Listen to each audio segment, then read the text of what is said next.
Welcome to the Butterfly Effect. I'm Chris Horner. This is stage 8 of the Giro d'Italia 2023. Guys, grab your popcorn, put your seatbelts on your Chesterfield because this is going to be an exciting race. It's going to go fast from start to finish, and we're talking about 200 kilometers of racing throughout this stage 8 of the Giro. Is going to be intense and mind-blowing at the finish of today's race. It's a fantastic stage, so get ready. Now, before the stage starts proper and they roll out, there's some bad news. Filippo Ganna, Team Ineos, he's COVID positive.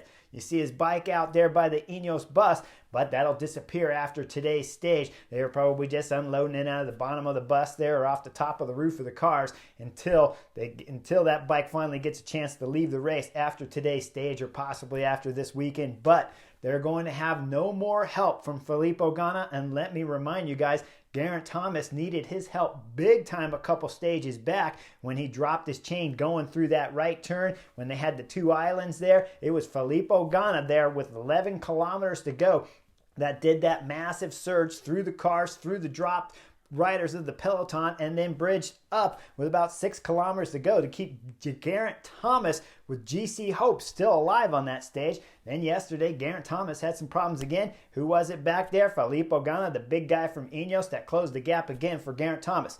So when we see a rider such as Filippo Ganna leave a team, this is a big hurt here for Team Ineos. Now, how's it going to play out on today's stage? Well, we'll have to see, because when the racing starts, it's going to be intense from kilometer zero. But just before we start that intensity, let me take you back to yesterday's press where Remco Evenepoel said, today's stage, probably isn't going to be the main objective here, so they're going to already start focusing on the time trial stage. That's what he said after finishing that really light, easy pedal up the mountain summit finish on yesterday's stage 7. Today's stage probably would be one for the breakaway riders, and then we'll focus on the individual time trial that's coming up already right now and forget about this stage 8, basically, is the way I read it. So when the racing starts, action all over, big attacks going up the place left and right. We see Brandon McNulty, UAE team member. It's covering all kinds of moves. At points in times, the Peloton is split up to pieces all over the place. And we'll see DSM with just around 200 and 197 kilometers to go. They got riders in the break. They got the pink jersey following attacks behind the break. And they got riders getting dropped off of the back of the Peloton there, so their team is spread out all over the place, along with every other team here at the beginning of stage 8. We're less than 10 kilometers into the stage, and there's some serious action. Now, once we get just a little bit further than that, we start seeing Jumbo-Visma back there because they missed the split. Let's move the camera forward. We see it's the rainbow band jersey right there just before going into the tunnel, and the pink jersey of race leader Luknesen just in front of him in that same group. Back the camera up. It's Jumbo-Visma's Primoz Roglič team on the front trying to close this gap full gas as fast as they can. Now when the cameras go up to the front of the break, well, there's 4 riders up there, and it's Ben Healy. EF Education is driving it with about 195, 194 kilometers to go. The Irish rider is drilling it on the front, trying to get this group of 4 away from the Peloton. Every time the Peloton starts to slow, though, more attacks keep coming. So Ben Healy's group just cannot get established. Their G is up there. Carlos Verona is up there. And Parapentre is up there. Not the Parapentre who won on stage 4, but this is his brother, Valentin. So Valentin's up there pulling hard as we're trying to get this group of 4 off. Now it starts coming a little bit closer to the Peloton again because that gap never got out to more than 30 seconds. Once it gets a little bit closer, Trek Segafredo, Tom Squinch, he jumps across to put 5 in the group. When Tom Squinch makes it up there for Trek Segafredo, you see him look back over the shoulder, and I can tell you exactly what he was thinking at that point in time. All right, I'm in here. I've made it. Now let's go full gas. That's what he's saying. The whole time when he's in the Peloton, every team back there that missed the break of 4, they're thinking like, oh, I hope these guys don't make it. I hope they get brought back. I hope I can get in that break. The director's yelling and screaming in their ear saying, hey, you got to get in today's break because it's going to the finish. Now Tom Squinch, with him up there, he's like, okay, I'm in. I'm represented. Let's get going. 5 guys are working well together. Peloton will start to shut down, and then we'll start to see an attack from FDJ. That group will get brought back right away. Be some sprint points bonus coming up. We'll see Mads Pedersen and Johnny Milan battle it out, where Johnny gets points here for about 6th place points competition. Then after that, we see 6 riders going up the road, and it's being led by Battistella. Remember, he served everybody up some shish kebab on yesterday's last and final climb of stage 7. And now with that fuel, he's going full gas for Team Astana, and 5 riders are locked onto his wheel. Those 5 and 6 riders there are trying to bridge up to the 5 that are already up there. Then we start seeing a couple other riders jumping across. It's not quite all said and done. We got 5 in the front, we got 6 riders chasing them, and then all of a sudden we see Oscar Razorback from Albacete de Koenig, the last rider to jump out of the peloton. Out of the blue, the cameras missed it. They go forward. We see it's Warren Barguil, Arceus Samsic. He's stuck in the middle just in front of Razorback. Well, he'll bridge up to that 6 up there to make 7. The 7 will bridge up with just under 130 kilometers to go to that 5 to make a dozen riders up front.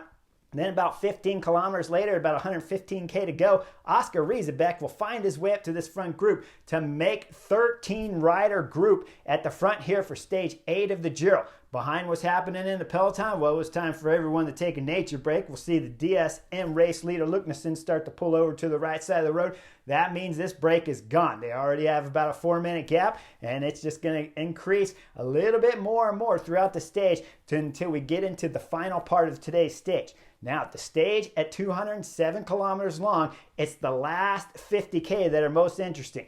They have 2 laps, really short lap with I Cappuccini climb that they're going to have to go up, and it's just under 3K at about 8%, and then they're going to come down that, and they're going to go up the next longer climb that's just under 8 kilometers at just over 6%, and then they go up I Cappuccini again. That'll summit with 6 kilometers and go into the final.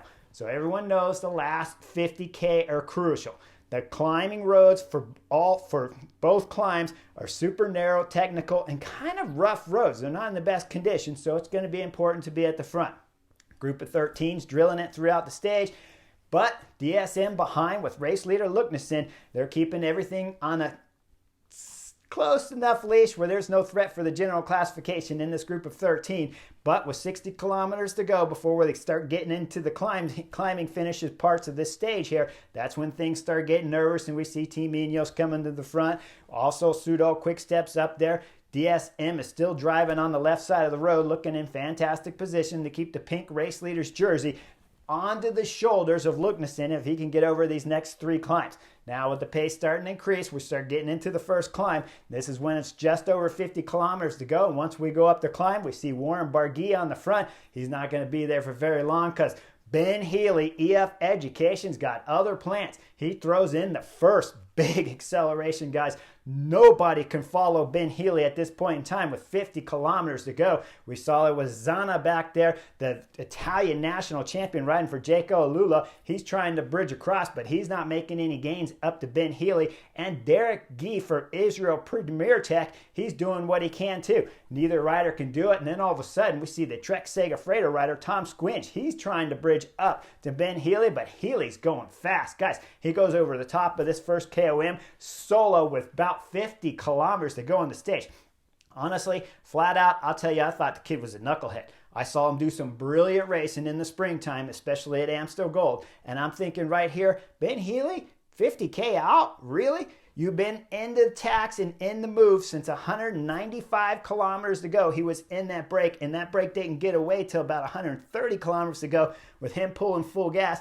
Then he's rotating through with 12 other riders throughout the stage. Now with 50 kilometers to go, when you still have 2 more climbs left, and the one is the exact same climb that you just dropped everyone on, that would summit with 6K to go. I'm thinking, are you a knucklehead? 50K to go on a 207 kilometer stage? Well, only person that's a knucklehead between him and me has got to be me, because Ben Healy right now is throwing down.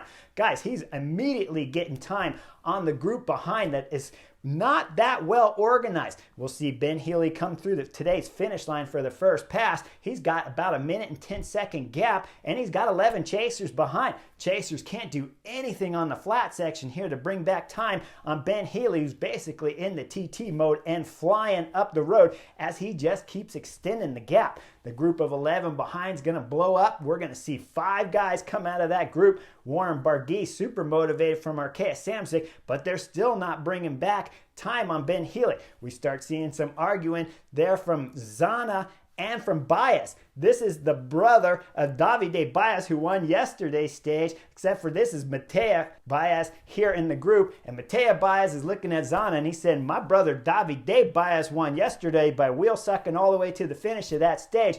I'm going to sit back here too. Well, finally we see the Italian national champion gets Baez to do a little bit of a pull. And then the Italian national champion jumps and bridges up to the three guys in front. And then there's still some more drilling from Zana over there on Mattia Baez again. So we know this group of 5, even though they dropped the other 6 riders back there, they're still not well gelled when 2 out of 5 are arguing with each other left and right. Well, we go up to the camera up there to Ben Healy, and again, we see him on the climb. He is not slowing down. He is blazing through all the fans packed on the side of the road as he comes up to the KOM, starting to extend his lead out to about 1 minute and 40 seconds. The group of 5, like I said, not gelling well, so let's go back to the Peloton and see what's happening. Well, like I said, 60 kilometers ago is when the stress started really coming. Everybody's curb to curb. We see as the road narrows along the side of the hillside there, as they're winding and twisting, coming all the way into the start of the climb. And then we'll see up there at the front, it's Team Ineos riding on the first part of the climb here, setting a solid tempo and thinning out the Peloton here. I wouldn't call this a full-on attack, but they are setting some pace there that's hurting some riders. We see some Soudal Quick-Step riders at the back of the Peloton as the Peloton's getting to be about 50 riders strong. Now they drop down the descent. Again, we got some speed up there, but not going super fast because Ben Healy's actually putting time into everyone. Putting time into the 5 chasers behind him and putting time into Team Ineos chasing, but still losing time. Now, once we start getting up to the second climb, the Category 2 climb on today's stage, this is when things start getting a little bit interesting. Jumbo-Visma's going to do a little pace setting. Ineos are going to definitely start doing some more pace setting at the front as they're starting to put some pressure on everyone here at the Peloton. They'll go over the top of the climb, still losing time to Ben Healy. His gap's at about 6 minutes now because the Irish kid, he is flying like I told you. We drop down the descent with under 20 kilometers to go. Jumbo-Visma are hopping on the front and doing some drilling, putting some hurt on everyone up there with Hessman. Once Hessman finally blows at the front, we'll see it's Koen Bouwman that's going to come. And all of a sudden, with 11 kilometers to go, Primož Roglič's got to take a nature break. 11 kilometers of racing, it's really a little bit more. It's 11 kilometers plus about 6 minutes. But we got the final climb coming up, so Primož Roglič wants to make sure he's as light as possible and feeling fantastic. Pulls over the side of the road, does his thing, comes back up to the back of the Peloton there, and we'll see him talking to Koen Bouwman. I'm sure if he's saying the same thing I always do at this point in time, when you have to go, you got to go. And you look over at your teammate and you say, yes, I'm ready to go for this final climb now.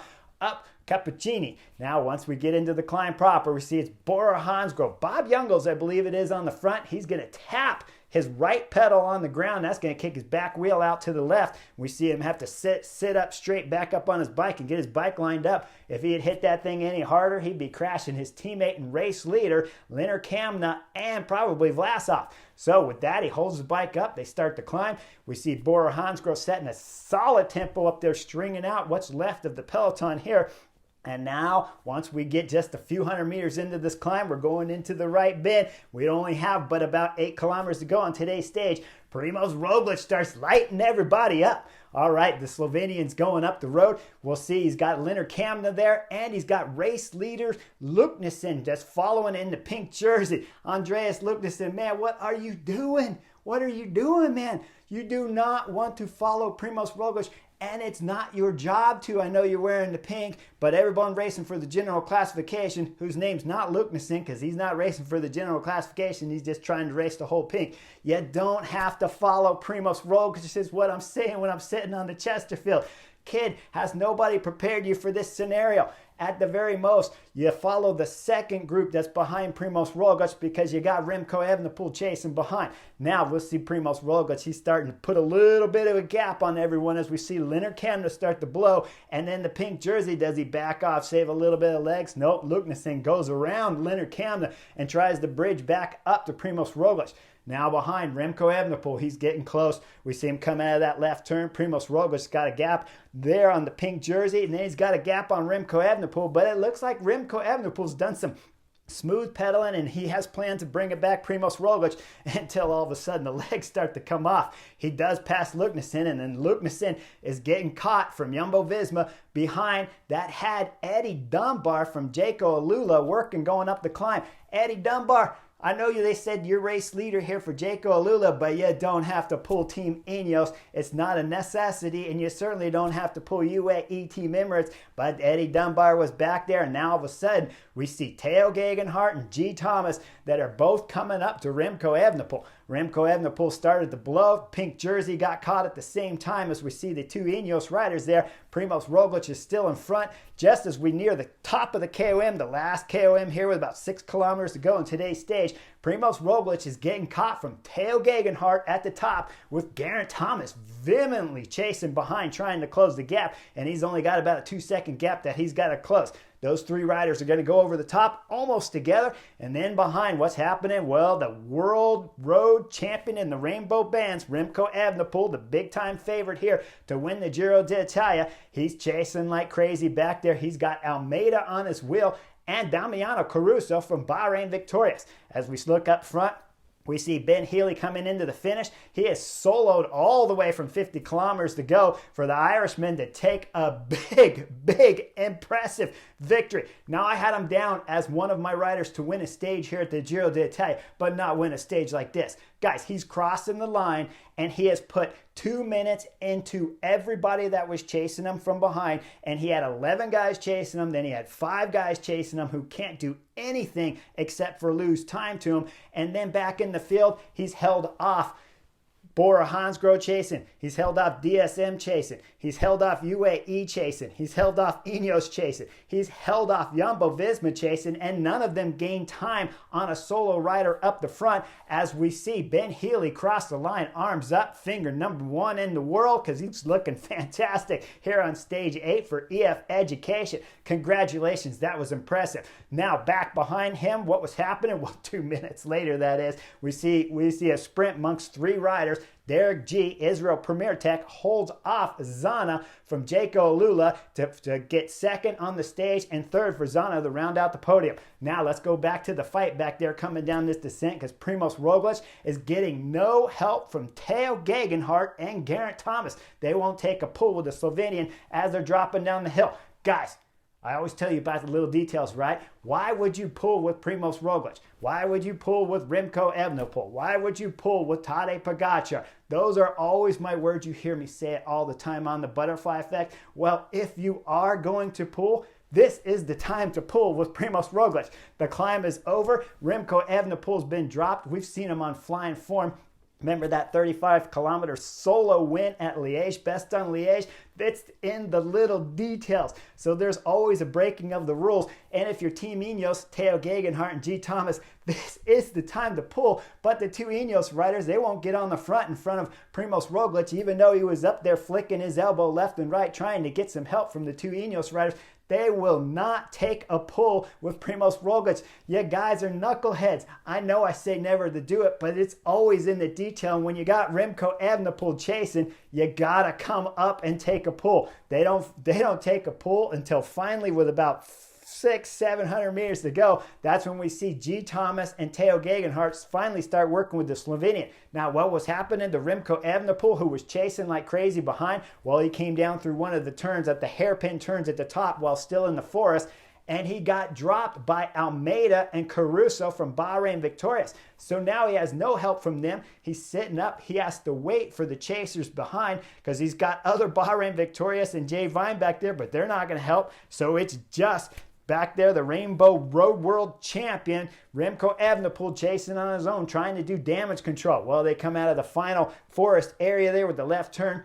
Remco Evenepoel will close everything back up to Almeida and Caruso, and that group will finally start working somewhat together to do some damage control to Primož Roglič, Tao Gegenhardt, and to G.Thomas, who crossed the line with Theo Gegenhardt getting a top 10 on today's stage. Not that that mattered. All that really matters is how much time have they gained on the current road world champion Remco Evenepoel's group. Well, it's not enough to jump over him on the general classification, as Remco Evenepoel's group, with the help of Almeida and Jay Vine from UAE Team Emirates, drilled it into the line about just under 15 seconds behind Primož Roglic's group to keep Remco Evenepoel in front on the general classification of Primož Roglič. Well, what happened to the race leader's pink jersey? Well, he finished just a few seconds back because he was there with the Bora Hansgrohe duo back there with Alexander Vlasov and with Leonard Kamna. So Luke Nissen will still be in the pink jersey after the end of today's marvelous Stage 8 racing here at the Giro d'Italia. Make sure you guys like and subscribe. Tomorrow's stage is going to be a good one with the individual time trial. You got to ask yourself, after today's stage, what can happen in tomorrow's individual time trial? Well, Remco Evenepoel, who thought this stage wasn't going to matter much and had already focused on tomorrow's individual time trial starting yesterday instead of today, he lost some time. And at just around a 30-second gap on Primož Roglič and a 30-kilometer long time trial, anything's possible, right? Who would have thought that Remco Evenepoel was coming off the wheel of Primož Roglič on a 2.8 kilometer climb with 6 kilometers to go in today's Stage 8? Well, that's what happens in bike racing. The young Belgian kid lost a bunch of time, and now he's going to have to battle to bring it back tomorrow. Could he have amazing legs like we saw on Stage 1? No doubt about it. They could reappear. Maybe today's race was just calories. Maybe today's race was the cause from those 2 crashes that he had in the rainy stage. Maybe he still feels bad tomorrow from those crashes, or maybe he feels back to normal.